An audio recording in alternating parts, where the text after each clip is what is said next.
കുയിൽ എന്ന കവിതയിലെ ഏതാനും ഭാഗങ്ങളാണ് ഞാൻ നിങ്ങളുമായി പങ്കുവെക്കുന്നത്.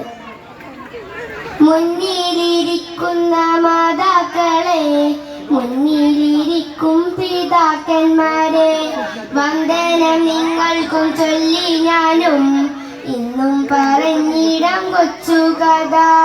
കുന്നിനക്കരെ കാടാണ്, കുഞ്ഞുകുരുവിയുടെ വീടാണ്. കുഞ്ഞിക്കുരുവി തൻ പൊൻകൂട്ടിൽ കുഞ്ഞിളം പൂവേൽ വന്നപ്പോൾ കുഞ്ഞിക്കുരുവിക്കൊരാവേശം, താളത്തിൽ പാട്ടൊന്ന് പാടിയിടാം. കുഞ്ഞിക്കുരുവിയം ചോദിച്ചു, അമ്മേ ഞാൻ പാട്ടൊന്ന് പാടിയിടട്ടെ. ഓമനി പാട്ടൊന്നും പാടിയിടല്ലേ, ചക്കിപ്പരുന്ത് പറന്നെത്തും. കൊത്തി മുറിച്ച് വിശപ്പടക്കാൻ നിന്നെയും റാഞ്ചി പറന്നു പോകും.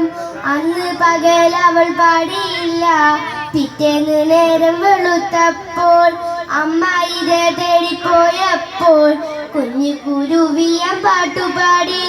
പാട്ടുപാടുന്നത് കേട്ടുകൊണ്ട് ചക്കിപ്പരുന്ത് പറന്നെത്തി. കുഞ്ഞിക്കുരുവിയുടെ കാലിൽ പാവം കുഞ്ഞിക്കുരുവി പിടഞ്ഞമർന്നു.